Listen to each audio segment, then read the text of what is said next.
Hello everyone, welcome to AS UPPSC. मेरा नाम वंदना सिंह है। इस वीडियो में हम यूपीपीएससी 2022 के लिए क्विज नंबर 4 जो है उसको डिस्कस करेंगे।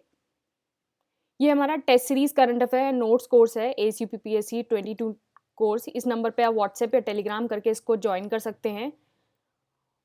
और जो 2021 वाला कोर्स था उससे डायरेक्ट जो है 84 क्वेश्चन आपका यूपीपीएससी प्रीलिम्स 2021 एग्जाम जो है उससे आया है। आप नीचे पीडीएफ होगी, वहां से इसको वेरीफाई कर सकते हैं। चलिए हम अपना क्विज स्टार्ट करते हैं।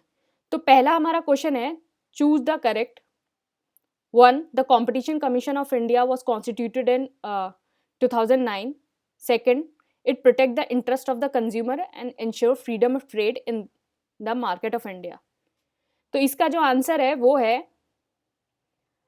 Answer C, both. तो ये दोनों स्टेटमेंट सही हैं। तो जो कंपटीशन कमीशन ऑफ इंडिया है वो कॉन्स्टिट्यूट हुआ था 2009 में बाय गवर्नमेंट ऑफ इंडिया। और इसका काम क्या है कि जितने भी आपके कंज्यूमर हैं उनको फ्रीडम ऑफ ट्रेड इंश्योर कराना मार्केट में। तो बेसिकली इसका जो काम है कि जितने भी आपके एलिमिनेट करना प्रैक्टिस जो हमारे कंपटीशन को इफ़ेक्ट करें और प्रमोट करना कंपटीशन, और जितना भी कंज्यूमर है उसका इंटरेस्ट को प्रोटेक्ट करना और फ्रीडम ऑफ ट्रेड को जो है प्रमोट करना और एक कॉम्पिटिटिव एनवायरनमेंट जो है वो क्रिएट करना। कॉम्पिटिटिव एनवायरनमेंट जो क्रिएट करना इसमें, तो कंपटीशन कमीशन का जो है ये काम होता है। तो ये दोनों स्टेटमेंट जो हैं वो बिल्कुल सही हैं। तो इसका आंसर हो गया आंसर सी। नेक्स्ट क्वेश्चन है, चूज द करेक्ट। यहाँ दो स्टेटमेंट गिवन है रिगार्डिंग यूनेस्को क्रिएटिव सिटीज। तो पहला है UNESCO creative cities was created in 2004 and दूसरा है the network cover 6 creative fields. तो जो इसका आंसर है वो है आंसर ए, वन ओनली। पहला स्टेटमेंट सही है, दूसरा गलत है। तो यूनेस्को क्रिएटिव सिटीज नेटवर्क जो है यूसीसीएन वो 2004 में जो है वो क्रिएट हुआ था और इसके अंदर जो है 7 क्रिएटिव फील्ड्स हैं। 7 क्रिएटिव फील्ड्स हैं, तो 6 नहीं है, ये गलत है। 7 क्रिएटिव फील्ड्स हैं। पहला है आपका क्राफ्ट एंड फोक आर्ट, फिर मीडिया आर्ट्स है, film, design and gastronomy, literature और म्यूजिक। तो ये जो है इसके अंदर फील्ड्स हैं। तो 7 क्रिएटिव फील्ड्स हैं इसके अंदर। तो नेक्स्ट क्वेश्चन है आपका, तो इसका आंसर ए है, 2004 में हुआ था और 7 क्रिएटिव फील्ड्स हैं। नेक्स्ट क्वेश्चन है, चूज द करेक्ट। यहाँ आपको गोवा मैरीटाइम कॉन्क्लेव हुआ था अभी हाल ही में, तो उससे रिलेटेड है। तो Goa maritime conclave 2021 was hosted by Indian coast guard and second है the theme of this year edition of GMC is maritime security and emerging non traditional threat, a case for proactive role for IOR navies. तो जो इसका answer है वो है answer B, to only. तो दूसरा statement सही है, पहला गलत है, क्योंकि जो गोवा मैरीटाइम कॉन्क्लेव है जीएमसी 2021 इसको जो होस्ट किया था वो इंडियन नेवी ने किया था। इंडियन नेवी ने किया था इन जो हमारा नेवल वॉर कॉलेज है, नेवल वॉर कॉलेज गोवा, वहाँ ये होस्ट हुआ था by Indian navy. Indian coast guard ने नहीं किया था, इंडियन नेवी ने किया था।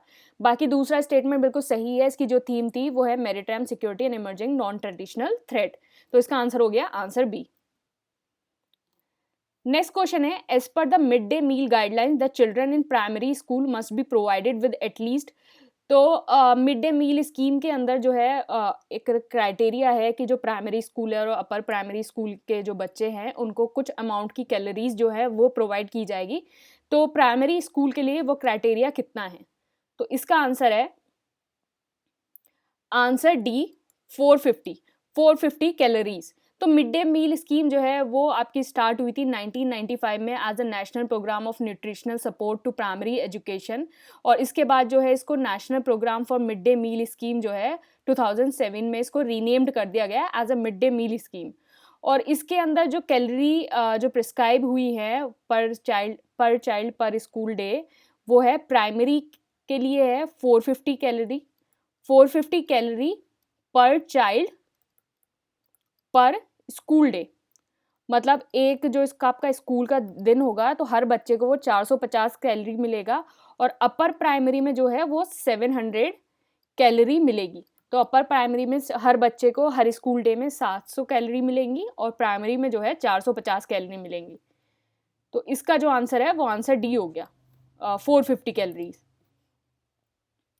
नेक्स्ट क्वेश्चन है, which of the following state tops leads index जो है, जो आपका logistic ease across the different state 2021 जो इंडेक्स है वो किस स्टेट ने जो है टॉप किया है?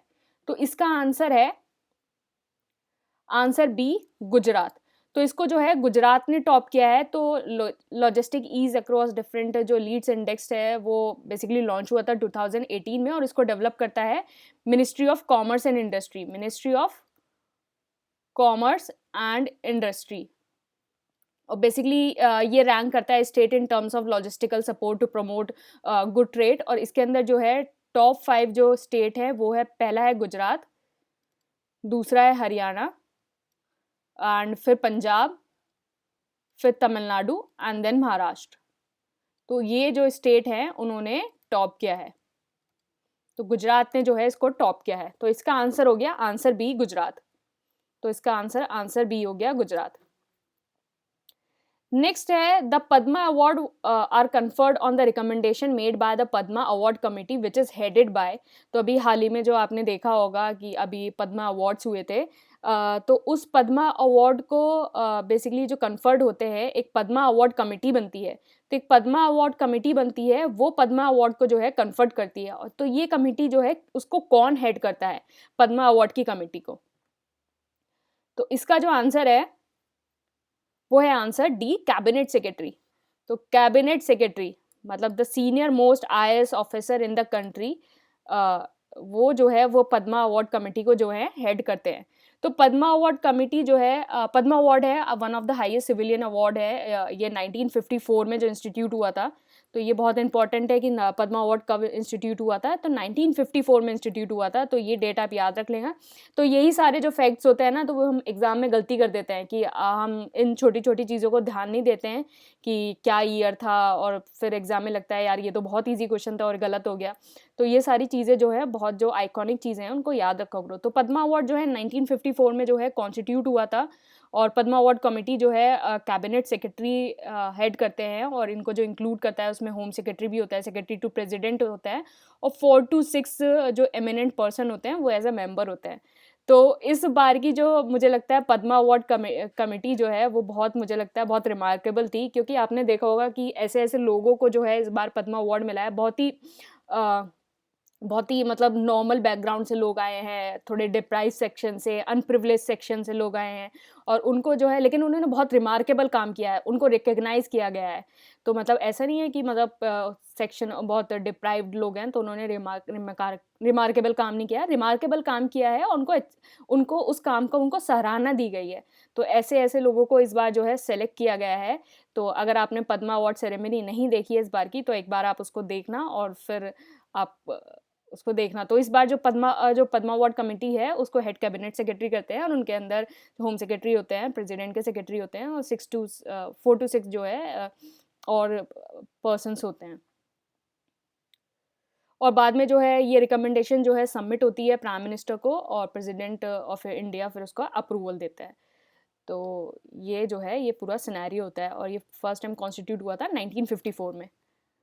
तो इसका आंसर है answer D, headed by cabinet secretary. तो नेक्स्ट क्वेश्चन है आपका, which article of the constitution of India spells out the paradigm for the ensuring justice for all? तो कौन सा आर्टिकल ये कहता है कि जस्टिस फॉर ऑल को मतलब सुनिश्चित करता है? तो इसका आंसर है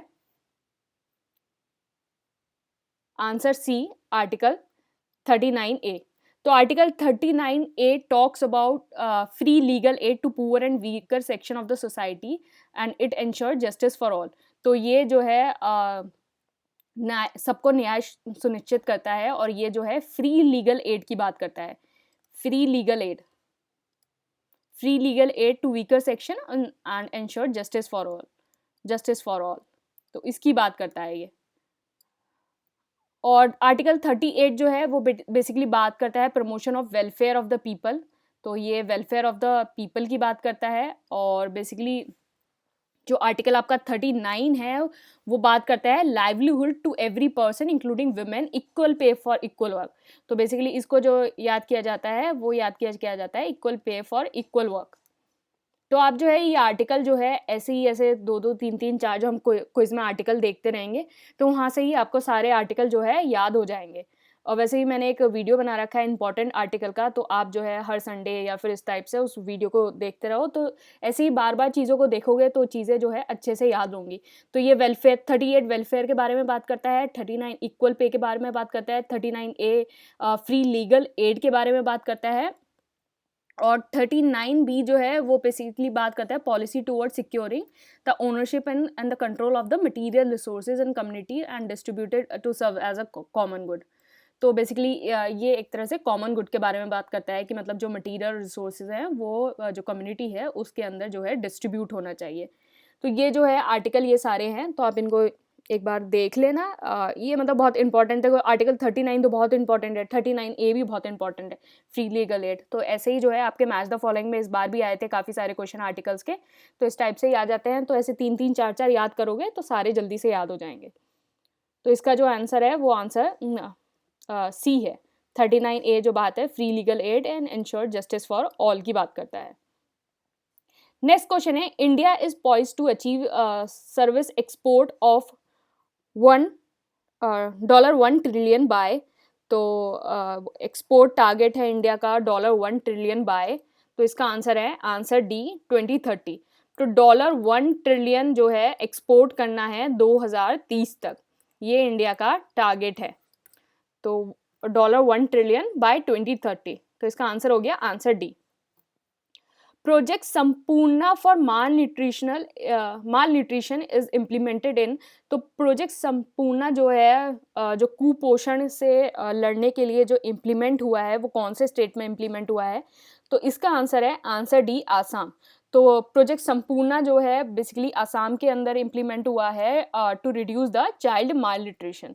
तो जो कुपोषणता है उसको घटाने के लिए ये जो है प्रोजेक्ट संपूर्णा जो है वो इम्प्लीमेंट हुआ है। तो इसका आंसर हो गया आंसर डी। नेक्स्ट क्वेश्चन है चूज द रॉन्ग। तो यहाँ एमपी लेड स्कीम से रिलेटेड आपको कुछ स्टेटमेंट गिवन है, आपको बताना है इनमें से कौन सा गलत है। पहला, MP led launched in 1993, the funds under MP led are lapsable and MP led co-terminus with the period of the 15th Finance Commission, and next है all are correct। तो इसका जो आंसर है वो है आंसर, इसमें बताना है आपको चूज द रॉन्ग। तो देखो ये कीवर्ड जो है वो एग्जाम में आप ध्यान रखना कि not correct, choose the wrong, तो ये सारी चीज़ें जो है आप एग्जाम में ध्यान रखना। तो कभी कभी हम यही मिस्टेक कर जाते हैं कि हम ये सारे जो है चीज़ें नहीं देखते एग्जाम में।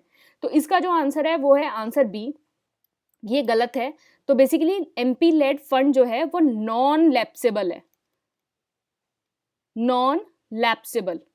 देखो नॉन लैप्सेबल का मतलब क्या होता है कि जैसे आप अभी आपको 5 करोड़ रुपए मिले एमपी लेड के अंदर और आपने सिर्फ 2 करोड़ रुपए खर्च करे, आपके 3 करोड़ रुपए बच गए।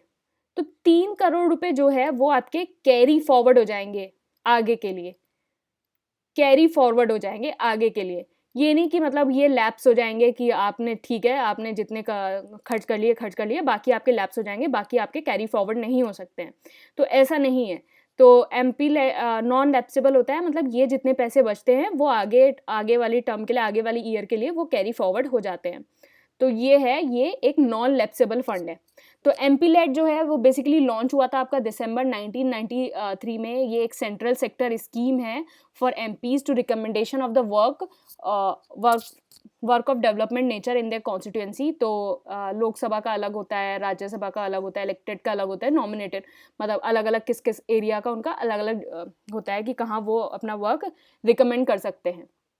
जो इसकी पेरेंट बॉडी है वो ministry of static and programme implementation है। जो फंड है वो 5 करोड़ रुपए पर एनम पर एमपी दिया जाता है, और ये फंड जो है नॉन लैप्सेबल होता है, मतलब नॉन लैप्सेबल होता है, मतलब ये कैरी फॉरवर्ड होता है।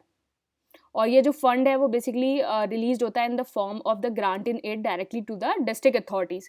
तो देखो इस फंड को जो है जो एमपी है वो सिर्फ रिकमेंड करता है, लेकिन जो इसकी इम्प्लीमेंटिंग अथॉरिटी होती है वो आपकी डिस्ट्रिक्ट अथॉरिटीज़ होती हैं, जो डीएम और डिस्ट्रिक्ट मजिस्ट्रेट और ये सब होते हैं, these are the implementing authorities. तो एमपी सिर्फ एक रिकमेंड कर सकता है, लेकिन जो लास्ट एक्शन जो लेते हैं वो पूरा एडमिनिस्ट्रेशन लेता है, वो डिस्ट्रिक्ट अथॉरिटीज़ जो है वो लास्ट एक्शन इसमें एमपी-लेड में लेती हैं। तो एमपी जो एमपीज़ हैं उनका सिर्फ एक रिकमेंडेटरी रोल होता है, वो सिर्फ एक रिकमेंड करते हैं। और जो यूनियन कैबिनेट है उसने जो अप्रूव करा है कि restoration and continuation of the MP led up to the 15th finance commission. तो 15th फाइनेंस कमीशन का जो पीरियड रहेगा तब तक, अभी तक ये अप्रूव हुआ है कि एमपी-लेड जो है तब तक चालू रहेगा। तो मुझे लगता है एमपी-लेड से रिलेटेड जो है आपको सारी चीज़ें क्लियर हो गई होंगी। तो इसका जो आंसर है वो है आंसर डी। तो this fund is non lapsable, carry forward होता है ये।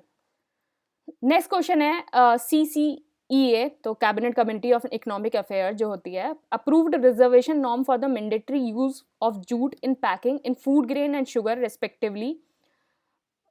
तो CCEA ने अप्रूव किया है कि reservation norm for the mandatory use of jute जो जूट बैग्स हैं उनका फूड ग्रेन और शुगर में पैकिंग के लिए यूज होगा।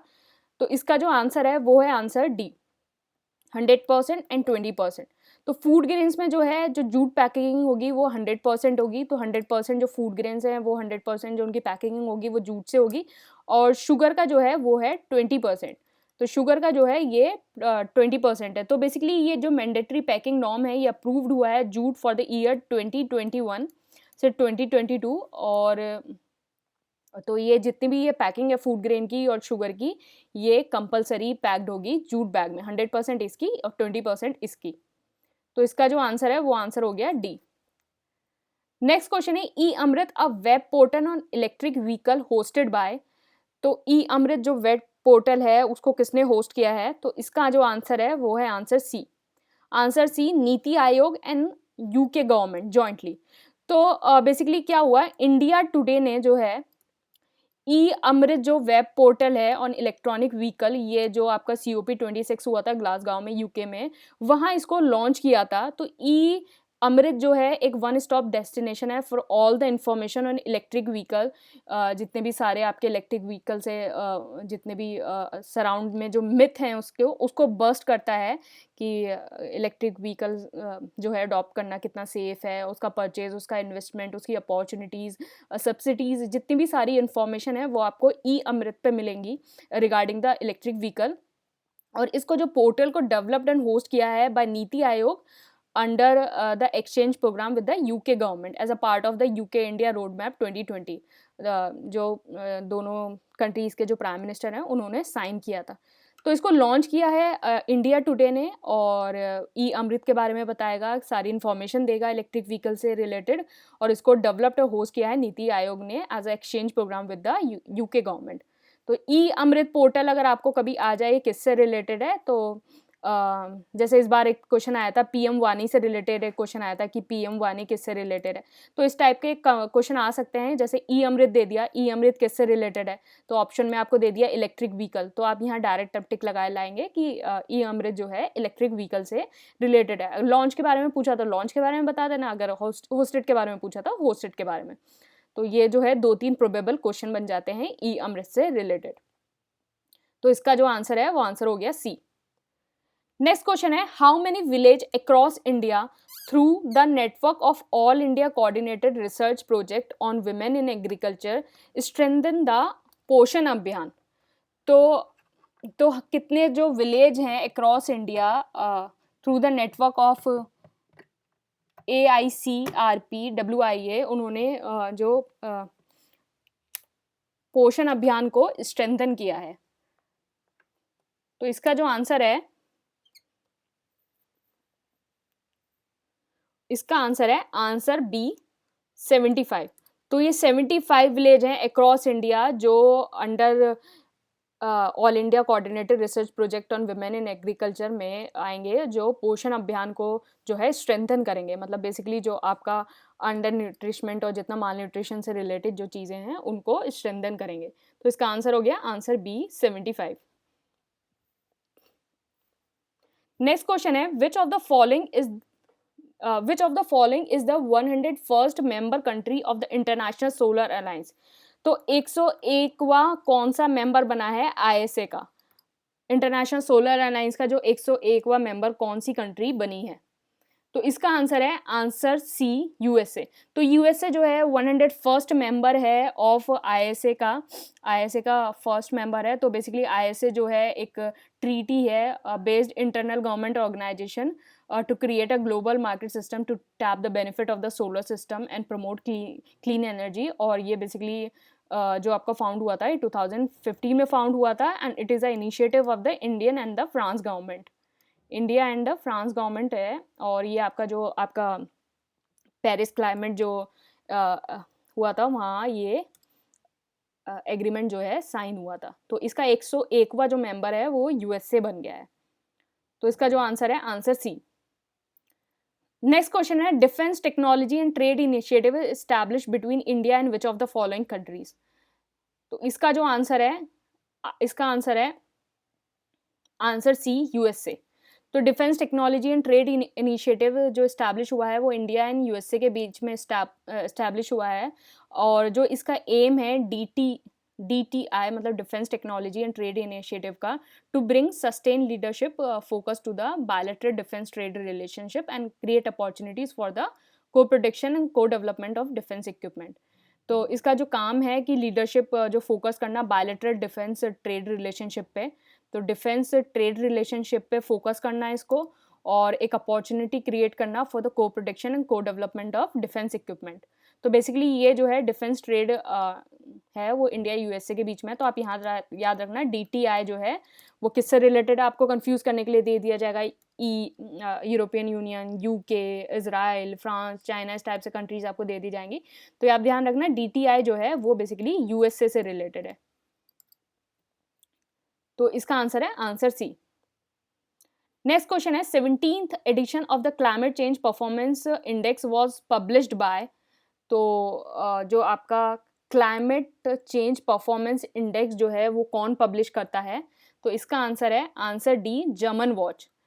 तो जो क्लाइमेट चेंज परफॉर्मेंस इंडेक्स है वो जर्मन वॉच और climate action network and new climate institute जो है जॉइंटली पब्लिश करते हैं।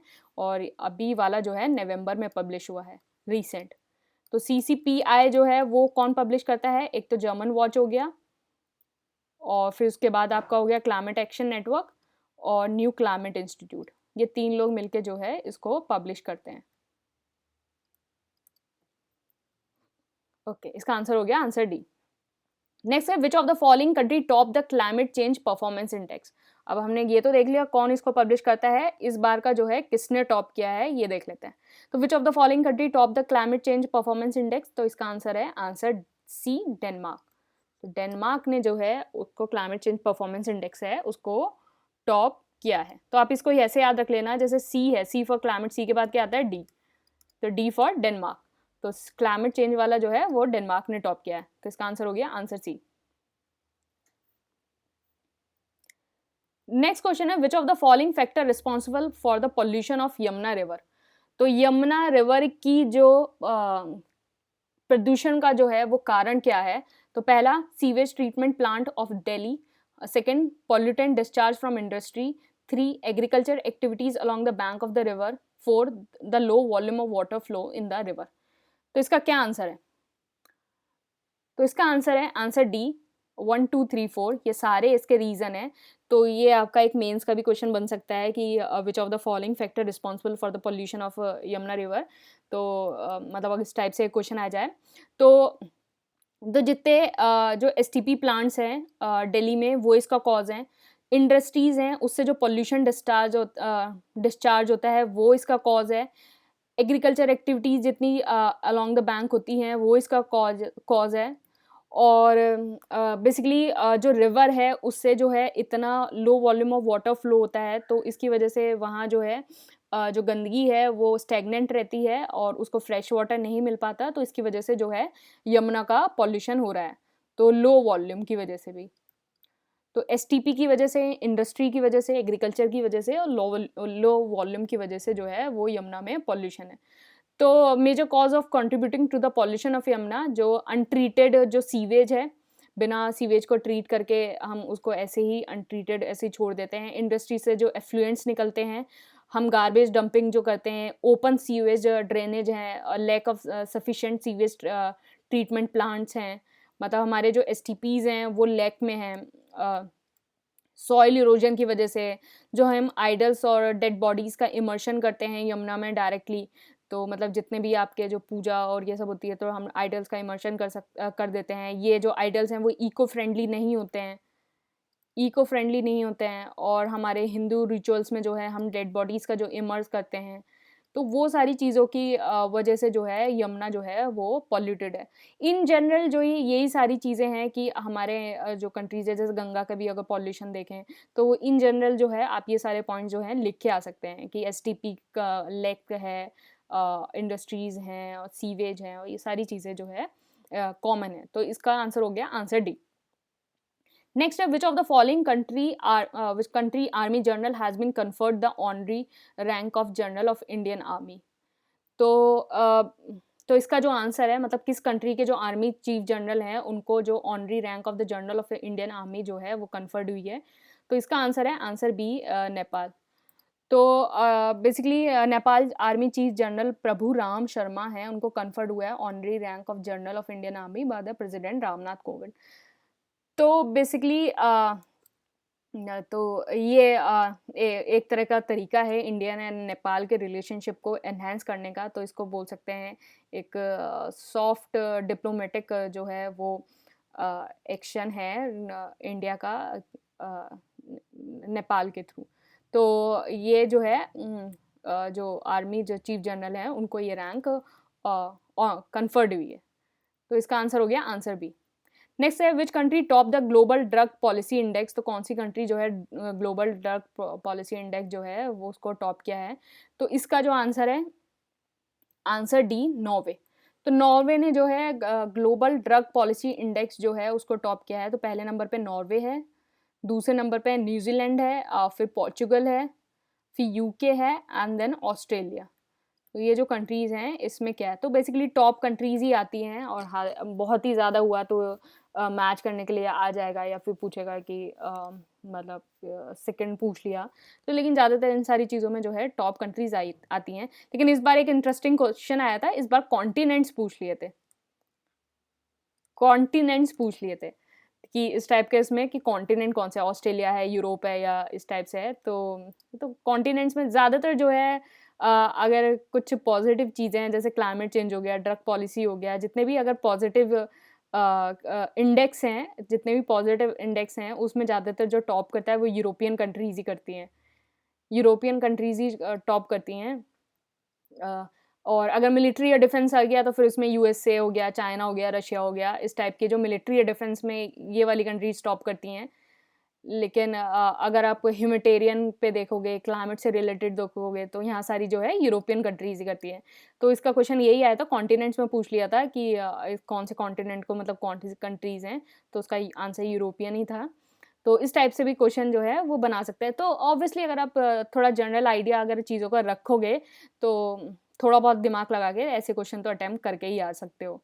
तो इसमें ग्लोबल ड्रग पॉलिसी इंडेक्स का पूछा है, तो नॉर्वे ने जो है इसको टॉप किया है, न्यूजीलैंड इसका सेकंड है, फिर देन पोर्चुगल है, फिर यूके है एंड ऑस्ट्रेलिया। एंड बॉटम में तो आपको पता ही है वो जो सारी अफ्रीकन कंट्रीज़ हो गई और इस टाइप के अफ्रीकन कंट्रीज़ हो गई, साउथ अमेरिका कंट्रीज़ हो गई, तो ड्रग पॉलिसी इंडेक्स में वो ऑब्वियसली बॉटम पे रहेंगे। जैसे बॉटम पे मैक्सिको हो गया, केन्या हो गया, इंडोनेशिया हो गया, युगांडा, ब्राज़ील, तो these are the bottom countries. तो नॉर्वे ने जो है उसको टॉप किया है, तो इसका आंसर हो गया answer D, Norway top the drug policy index. तो इसका मतलब क्या है, with a score and ranking that shows how much their drug policies and their implementation align with the UN principle of human right, health and development. तो मतलब जो UN principle है human right, health and development, तो जो country है उसकी drug policy कितनी align कर रही है यूनाइटेड नेशन के प्रिंसिपल से, तो उस बेसिस पे जो है ये ग्लोबल ड्रग पॉलिसी इंडेक्स जो है वो मतलब इंडेक्स की जो रैंकिंग है वो असाइन होती है। तो टेलीग्राम चैनल को आप ज्वाइन कर सकते हैं, वहाँ फ्री डेली क्विज होता है, आंसर राइटिंग होती है, और बाकी तो आप मुझे यूट्यूब पे देख ही रहे हैं। और thank you and all the best.